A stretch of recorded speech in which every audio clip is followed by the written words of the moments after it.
그런 노래가 있지. 문이 열리네요. 이거 누가 불렀지? 댓글창에 써주시고요. 유리상자. 문이 열렸어 지금. 오늘 명태균 특검법이 국회 본회의 통과했습니다.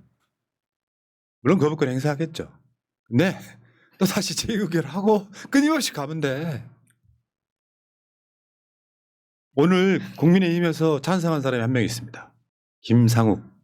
명태균 묻지 않은 김상욱. 댓글창에 여러분 투표 한번 붙여보겠습니다. 김상욱 우리가 영입하자 1번. 그냥 국민의힘에 돌아 2번. 댓글창에 그냥 투표해 주세요. 네. 그리고 사실은 검찰이 이거였죠. 오세훈 후원자 김한정 압수수색했단 말이에요. 수사할 의지가 좀 명확하게 있긴 합니다만 검찰이 내가 서울에 올라간 게 수금하러 간 거다라고 하는 명태균의 한마디에 수사가 멈췄다는 거거든요. 지금 나오는 보도를 보면. 네. 그러니까 지금 현재 저렇게 수사를 막 하는 것 같지만 현실적으로는 김건희가 드러나지 않는 수사라면 특검을 할 수밖에 없는 거예요. 자, 근데 재밌는 게 있어가지고 다시 한번 해보겠습니다. 명태균 녹취록 한번 들어볼게요.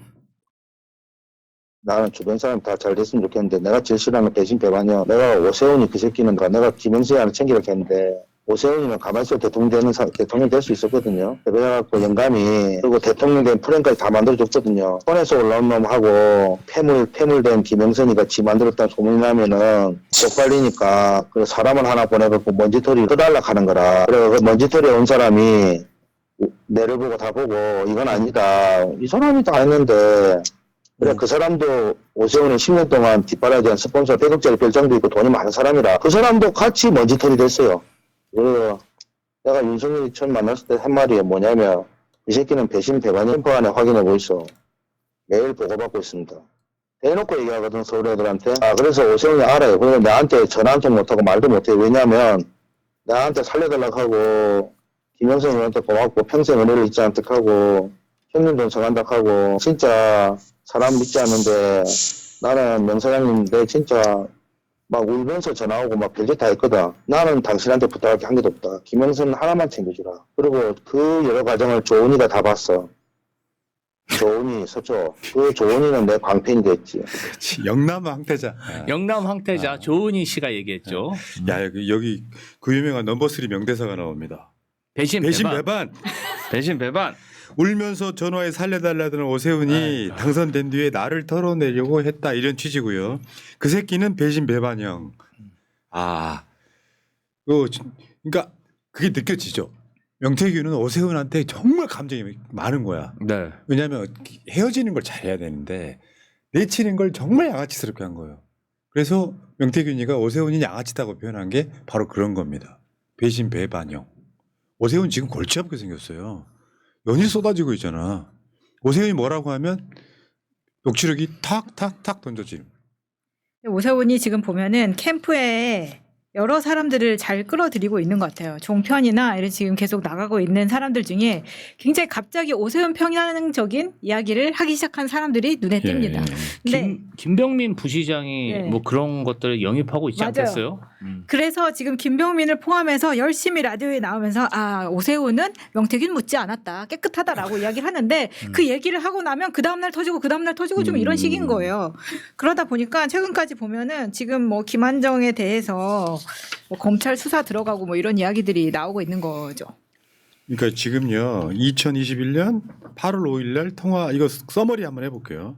오세훈한테 김영선이 챙기라 했는데 김한정이를 보내서 먼지 털었다. 김한정이가 오세훈 뒷바라지 했는데 같이 먼지털이 됐다. 그러니까 오세훈도 김한정이를 버렸다는 얘기잖아요. 명태균하고 관계 써먹고 버렸다 이런 얘기고. 서초 조은이가 다 봤다 이거를. 그래서 내 광팬 됐다.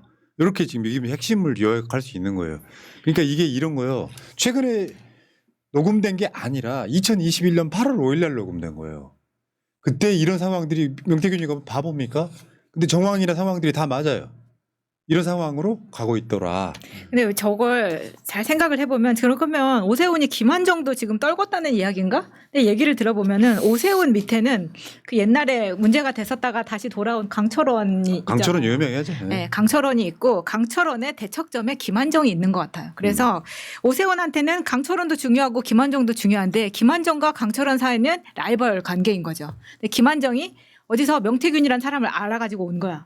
근데 김한정 입장에서는 명태균이 잘하고 이 사람이 좀 괜찮은 것 같아서 오세훈이 한번 만나보고 좀 했으면 좋겠다. 근데 오세훈은 계속 안 만났다고 하는데 명태균은 오세훈이 자기 앞에서 울고불고 했다고 하잖아요. 저는 이거에 대한 증거는 오세훈이 하나 정도는 최소한 가지고 있을 거다라고 보이고 그렇게 근데 이 와중에 강철원과 김한정이 큰 소리로 싸웠다. 라는 이야기가 지금 파다하지 않습니까? 계속 보도가 되고 있는 내용 중에 하나인데 그러다 보니까 강철원이 김한정한테 명태균 여기 한 번만 더 하면 형님도 보지 않겠다. 뭐 이런 식으로 강경하게 나갔다는 거예요. 강철원이가 오세훈의 오른팔이잖아요. 그러니까. 그렇죠. 그래서 김한정이 파고들려고 하는 거를 강철원은 어느 정도 또 막으려고 하는 입장에서 이 싸움이 터진 거고 이렇게 되다 보니까 오세훈은 여기에서 지금은 강철원의 손을 좀 들어주는 것 같고 김한정이 지금 너무 많이 묻어 있기 때문에 어느 정도 손절을 네. 해야 되는데 본인도 김한정한테 받은 것이 많이 엮여져 있는 게 많이 있기 때문에 바로 손을 털 수는 없고 지금 굉장히 고약한 그래서 입장이다. 그 김한정이가 압수수색을 당했다는 거고요. 지금 어떤 방식인지 이제 큰 얼개가 드러났는데 예를 들면 홍준표나 오세훈이나 뭐 이런 쪽은 뭐냐면 직접 돈을 주거나 하진 않아. 측근을 통해 가지고 불법 정치 자금을 쓰는 거죠. 그 방식인데 명태균이 유리한 2021년 대선 여론조사입니다. 자세한 거 보시면은 미래한국연구소 PNR 이런 것들이 그러니까 PNR이라고 하는 그 도구를 통해서 명태균이 여론 조작했던 과정들인데 저렇게 해서 지금 입금이 되는 거예요. 근데 자세히 보시면 여론조사 한 날짜하고 입금 날짜하고 똑같아요. 아, 이거는 너무 빼박이지 않습니까? 빼박입니다. 아니, 그리고 사실 좀 그렇습니다. 우리가 어떤 선거 캠프에서 선거 보전을 받는 그 선거 자금으로도 여론조사 비용을 1,000만 원 이상 쓸 때 굉장히 고민을 많이 하게 됩니다. 그만큼 금액이 어떤 용역에 이렇게 3,4천만 원씩 쓴다는 건 있을 수 없는 일인데 여론조사 한 분야에 개인이 내 선거도 아니야. 후보도 이렇게 1,000만 원씩 못 쓴다니까요. 그렇지. 500만 원, 700만 원 쓰는 게 맥시멈인데 아니 3,300만 원 남을 위해서 썼으면 그러니까 이건 분명히 유착이 있는 거죠. 혼자 내 돈을 저렇게 다른 사람을 위해 쓸 수 있나? 그리고 지금 이 언론조사 공표 조사를 한 거잖아요. PNR 통해 가지고 그러면 이 결과가 오세훈에게 유리한 거 아니겠습니까? 그러니까. 공표도 되고 아니 그러면 딱딱 관계가 맞아 떨어지는데 뭐가 억울하다고 그렇게 기자회견까지 하는 건지. 그러니까 사실은 오세훈은 명태균은 계속 부정하지만 김한정을 부정하지는 않고 있거든요. 아니 김한정하고 같이 뭐 법인했던 사람들이 다 산하기관 서울시 산하기관 가서 임원하고 있다고 하잖아요. 그러면 김한정이 실세가 맞았던 거죠. 그러니까 비선에서 막 뛰는 사람이고 실제로는 오세훈이 김한정 사람들을 서울시 산하기관에 임명하는 게 김한정이 얻는 이득이고 그 생태계는 거기에 지금 꽂힌 사람들은 김한정한테 뭔가 이걸 해야 되는데 지금 이 상황이 이런 거예요. 그러니까 그 오세훈이라고 하는 캐릭터가 명태균을 이용해 먹고 나중에 짓밟았다는데 오세훈이 그때 당시에 이 박원순 시장 돌아가시고 한 보궐선거였었잖아요.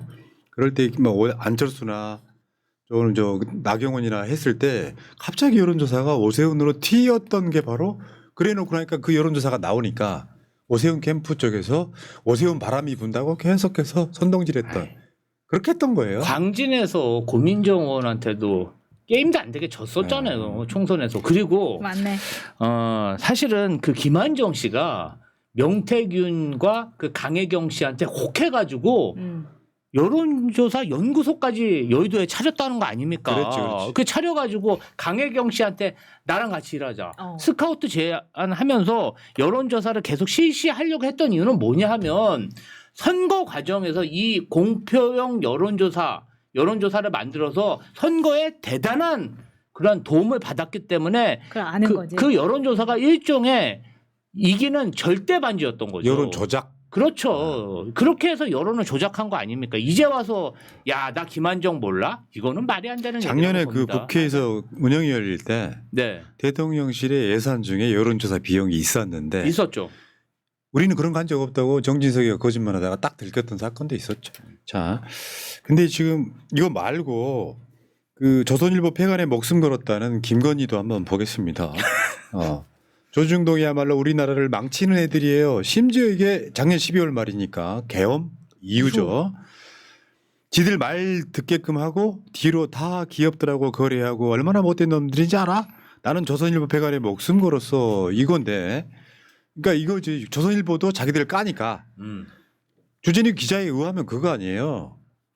이게 명태균이 잡혀가기 전에 네. 조선일보 기자한테 저 녹취를 줬는데 조선일보가 언론에 발표를 안 하고 숨기고 있었다는 거잖아요. 조선일보의 이야기는 저거를 명태균이 쓰란 말을 하지 못해서 풀지를 못하고 있었다. 거짓말. 아니, 쓰라고 준 거잖아. 조선일보가 언제 내 말이. 녹취록 받았는데 누구한테 허락 받고 기사화한 적 있었나요? 그러니까. 저는 기억이 없는데요. 마구잡이로 그냥 대권 후보 아들 사생활까지 그냥 어떻게 알았는지 다 조사해가지고 대서특필한 게 조선일보 아닙니까? 이런 변명 자체가 너무 어처구니 야, 없어요. 언제부터 그렇게 신사적이었죠? 근데 조선일보가 이렇게 나온다는 거는 왜냐하면 이게 이 기자가 USB를 가지고 있다는 게 아름아름 소문도 났었고 그 대통령실에서 먼저 알게 돼가지고 대통령실 행정관이 이 기자한테 전화를 했다는 거잖아요. 그러면 사실은 이 기자가 갖고 있지만 풀지 않았기 때문에 그리고 진보적 매체가 아니라 조선일보잖아. 그랬는데 그러면 본인들이 좀 안심하고 이 사람과 어떻게 잘 구슬릴까를 생각한 게 아니라 경로했다라고 하는 거잖아요. 김건희가. 그러면 이거는 그 행정관 선에서 이야기가 된 게 아니라 김건희급까지 조선일보가 뭔가 컨택을 해서 딜을 하려고 했다라는 예. 이야기가 될 수밖에 없는 거예요. 안 그랬으면 김건희가 왜 경로를 합니까? 이 녹취를 풀지도 않았는데. 그러니까 이게 이런 측면 같아. 김건희가 경로했던 거는 조선일보가 내란 초창기 때 윤석을 많이 깠어요. 그런데 김건희 이야기는 뭐냐면 우리가 돌아가면 대통령으로 다시 복귀하면 조선일보 폐간시킬 거야 하지만 얘는 있잖아. 내가 정권 잡으면 비슷한 거야. 조선일보 폐간을 어떻게 해요? 가능할 것 같아요? 그것도 지금 계엄이 실패한 이후에 이런 말을 했다는 거잖아요. 저는 이거 보면서 진짜 김건희는 아직도 살아있는 게 맞고 그렇기 때문에 경찰이든 뭐든 지금 인사를 다 하고 있고 이게 대통령이 있고 없고의 차이점이 아니라 자기는 원래 자기가 하던 일 그냥 계속하고 있는 거예요. 요 조선일보하고 김건희 씨의 관계는 약간 좀 긴 흐름으로 보면은 이재명 대표가 23년도에 구속영장이 기각되고 그 후에 강서선거에서 대패했잖아요. 그 이후로 조중동의 논조가 좀 바뀐 부분이 있습니다. 조중동에서 윤석열 대통령을 버리지는 않지만 김건희는 특검으로 내줘야 된다. 수사로 내줘야 된다는 그러한 논조가 1년간 계속 지속됐습니다. 아마 그런 게 쌓였던 게 아닌가 싶어요. 그러다 보니까 지금 김건희 하는 말에서 보면은 얘네들이 우리나라를 망치는 애들이다. 그리고 지들 말을 듣게끔 한다라는 말에서 김건희한테도 지들 말을 듣게끔 했구나. 라는 거를 느껴볼 수가 있는 거예요. 분명히 뭔가 딜을 하려고 했는데 그 딜이란 뭐냐. 김건희 특검법 이상의 것을 요구했던 것 같다. 예를 들면 윤석열 보고 하야하라고 해라 라든가. 왜냐하면 지금 상황이 심각하기 때문에. 이거 말고도 다른 비리 의혹들도 많았을 거잖아요. 그때마다 민원이 하나씩 들어갔겠죠. 그거 해결해주면 기사 안 하고 그런 어떻게 보면 그런 협박이 조금 지긋지긋하지 않았나? 그런 생각도 듭니다. 저는요. 정권 바뀌면은 어쨌건 김건희 뜻대로 조선일보 세무조사 대대적으로 하고 폐간 시켜야 된다고 봐요. 이건 의견 일치. 근데 이제 여기에 대해서 이따가 이제 그 기자 얼굴을 보여드리겠지만 여기에 나와 있는 이 제보를 했던 기자에 대한 비하인드 스토리가 지금 굉장히 많아요. 그래서 제가 지금 자료를 모아서 이 기자가 성형하기 전 사진까지 지금 다 모았지만 왜 아무도 이야기를 하고 있지 않는 거냐. 이게 너무 저는 이게 되게 재밌거든요. 왜냐하면 한동훈은 한 방에 칠 수 있는 것이기도 한데 어른들의 생각은 좀 저와 다르기 때문에 그렇긴 한데 지금 이 기자가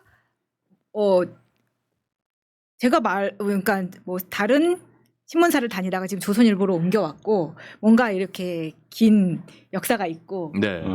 모 국민의힘 인사와 그런 어떠한 관계에 있고 이런 지금 루머들이 굉장히 많이 있어요. 그러다 보니까 이거를 받아들여야 하는 국민의힘에서 이걸 어떻게 쓸 건지 굉장히 궁금하고 예. 그 기자가 어떤 사람인지에 대해서는 재미있는 짤에서 예. 보여드리도록 하겠습니다. 자, 중도 보수 방송 새날의 김건희 마차님 이야기했습니다. 저는 이거는 저의 이야기가 아니라 제보를 통해서 그리고 이제 제보와 뇌피셜 그러니까요. 확정이 아니다. 다시 한번 알겠습니다. 말씀드리고요. 이제 채팅창에 저를 걱정해 주시는 분들이 오케이. 많아가지고. 괜찮아요. 어차피 한 번 고소당했는데 김건희한테. 네? 왜 김건희한테 고소당했잖아. 이게 지금 제가 이러다가 미국 비자가 안 나올 수 있기 때문에 네. 조심해 주시기 바랍니다. 네. 그냥 이렇게 좀 그 여성스럽게 생겼지만 전과자예요. 김건희 때문에 그건 확정 판결이 안 나서 김건희한테 고소당한 거는. 근데 이게 이런 거요. 김건희 죄는요. 저는 제가 봤을 때 윤석열만큼이나 처절하게 망가지는 거를 국민한테 보여줘야 됩니다. 저건 사람이 아니에요. 이따가 재밌는 자리에서 한번 제대로 한번 해보겠습니다. 자, 여기까지 1부 마치겠습니다.